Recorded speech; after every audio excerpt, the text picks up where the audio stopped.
Satreskrim Polres Cirebon Kota menetapkan perawat sebuah rumah sakit di Cirebon, Jawa Barat sebagai tersangka pencabulan terhadap pasien di bawah umur. Dalam aksinya, pelaku berpura-pura melakukan perawatan medis terhadap korban yang sedang sakit.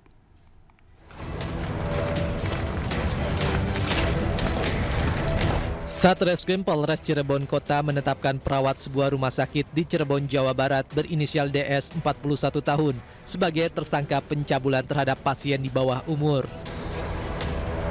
Peristiwa pemerkosaan dilakukan tersangka pada bulan Desember 2024 lalu. Saat itu korban sedang menjalani perawatan di rumah sakit di Kecamatan Gunung Jati, Kabupaten Cirebon. Kasus ini baru diketahui saat korban menceritakan perbuatan tersangka ke orang tuanya pada bulan April 2025 lalu. Dari hasil pemeriksaan sementara, diketahui tersangka telah beberapa kali melakukan pelecehan seksual terhadap pasien, yakni pada bulan Oktober 2025, pada tahun 2024, dan tahun 2019. Sejak April 2025, tersangka telah dipecat dari rumah sakit tempatnya bekerja.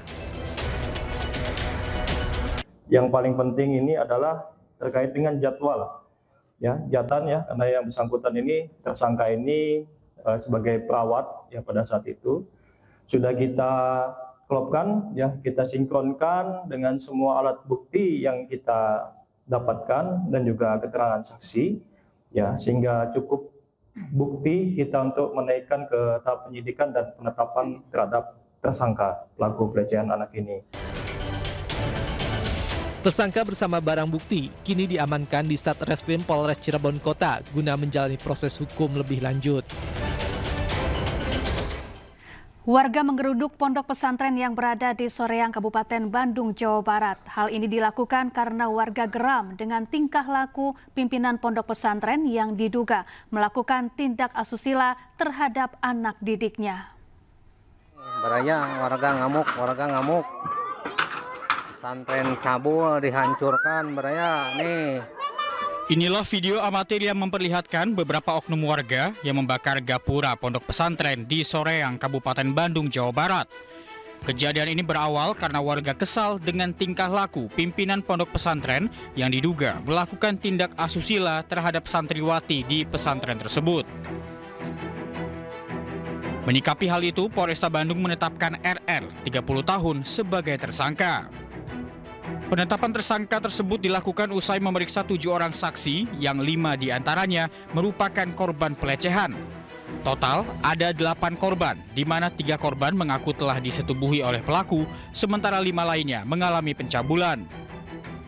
Dari serangkaian tindakan pemeriksaan para saksi dan alat bukti yang sudah kami lakukan penyitaan, kami telah menetapkan seseorang laki-laki yang berumur 30 tahun dengan inisial RR sebagai pelaku atau tersangka kasus pencabulan dan atau persetubuhan. Akibat aksinya, tersangka dijerat pasal 81 dan pasal 82 Undang-Undang Nomor 35 Tahun 2014 tentang perlindungan anak dan terancam 15 tahun penjara. Dari Kabupaten Bandung, Jawa Barat, Yuan Pangestu, iNews melaporkan. Pemirsa, sidang perdana mantan Ketua Pengadilan Negeri Surabaya Rudi Suparmono dalam kasus dugaan suap vonis bebas Ronald Tanur digelar hari ini. Jaksa akan membacakan surat dakwaannya terhadap Rudi.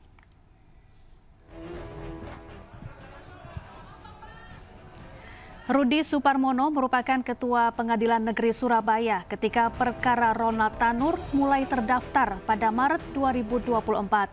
Rudi diduga menjadi penghubung pengacara Ronald Tanur, Lisa Rahmat, dalam menunjuk majelis hakim yang akan menangani perkara kliennya. Rudi juga diduga menentukan komposisi majelis hakim agar menjatuhkan putusan bebas terkait perkara pembunuhan atas terdakwa Ronald Tanur. Kejagung menduga Rudi mendapat $63.000 Singapura atau 750 juta rupiah. Kejagung menggeledah rumah Rudi dan menemukan 21 miliar rupiah.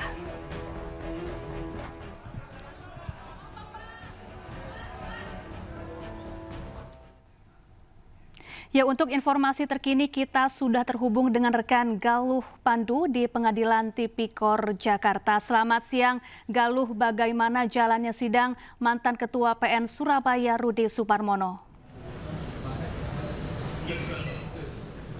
Selamat siang, Syafa dan pemirsa. Sedang berlangsung sidang perdana mantan Ketua Pengadilan Negeri Surabaya Rudi Suparmono yang terlibat dalam kasus vonis bebas Ronald Tanur dalam perkara kematian Dini Serafrianti. Tadi sekitar pukul 10:58 pihak dari Rudi Suparmono, jaksa juga sudah masuk ke dalam dan sekarang sedang berlangsung pembacaan kronologi kasus dan juga bacaan dakwaan yang disampaikan oleh jaksa melalui sidang yang dipimpin oleh Ketua Hakim Iwan Irawan serta anggota Sri Hartati serta Andi.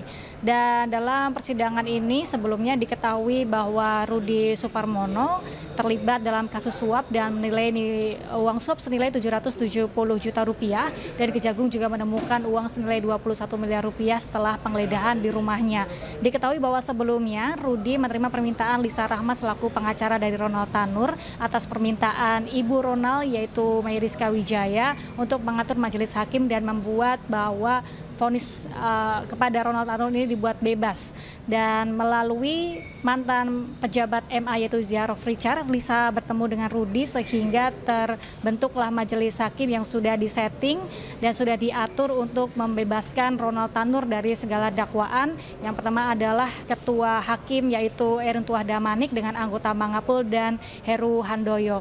Kini ketiga hakim tersebut juga sudah divonis yaitu Mangapul dan Erin Tuah Damanik divonis sebanyak 7 tahun penjara dan Heru Handoyo divonis sebanyak 10 tahun penjara. Dan dari kasus lobby kasus tersebut ada uang senilai 5 miliar rupiah yang diserahkan dari Lisa dan Mayriska untuk memuluskan kasus dari Ronald Tanur tersebut. Dan sementara itu di sidang atau di waktu yang sama juga berlangsung sidang Jarod Richard sebagai bagian yang terlibat dalam kasus Ronald Tanur yang mana juga melibatkan Lisa Rahmat selaku pengacara dan Mayriska Wijaya selaku ibu dari Ronald Tanur. Dan sedang ini juga berlangsung di waktu yang bersamaan sehingga kami masih akan memberitahukan serta memperbaharui informasi kami seperti apa hasil dari bacaan dakwaan dari Rudi Suparmono dan juga hasil dari saksi mahkota yang dihadirkan dalam terdakwa Jarod Richard yang juga terlibat di kasus yang sama. Sementara itu kembali ke Anda, Syafa. Baik, terima kasih Galuh Pandu langsung dari Pengadilan Tipikor Jakarta. Ya, pemirsa, mantan Ketua Pengadilan Negeri Surabaya Rudi Suparmono ditetapkan sebagai tersangka dalam kasus suap vonis bebas Gregorius Ronald Tanur. Kejaksaan Agung menyita uang 21 miliar rupiah dari kediaman Rudi.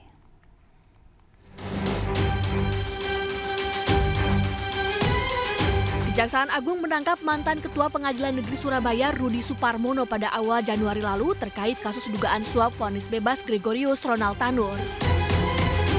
Rudi dijemput tim Kejaksaan Agung dari kediamannya di Palembang, Sumatera Selatan dan diterbangkan ke Jakarta untuk menjalani pemeriksaan. Kejaksaan Agung juga menggeledah 2 kediaman Rudi di kawasan Cempaka Putih, Jakarta Pusat serta di Kecamatan Ilir Timur, Palembang. Dari penggeledahan, petugas menyita uang tunai sebanyak 21 miliar rupiah dalam pecahan dolar Amerika Serikat dan Singapura serta rupiah. Dalam kasus ini, Rudi diduga menerima suap sebesar 63.000 dolar Singapura. Suap diberikan agar ia memilih majelis hakim yang akan menjatuhkan vonis bebas Ronald Tanur, sesuai permintaan dari pengacara Ronald, Lisa Rahmat. Sebelumnya, Gregorius Ronald Tanur divonis bebas oleh Majelis Hakim Pengadilan Negeri Surabaya pada Juli 2024. Dalam kasus penganiayaan kekasihnya, Dini Serafrianti, hingga korban meninggal dunia. Tim Liputan iNews melaporkan. Kapolri Jenderal Listio Sigit Prabowo mengecam keberadaan grup Facebook Fantasi Sedarah. Kapolri berjanji akan menindak tegas para pelaku.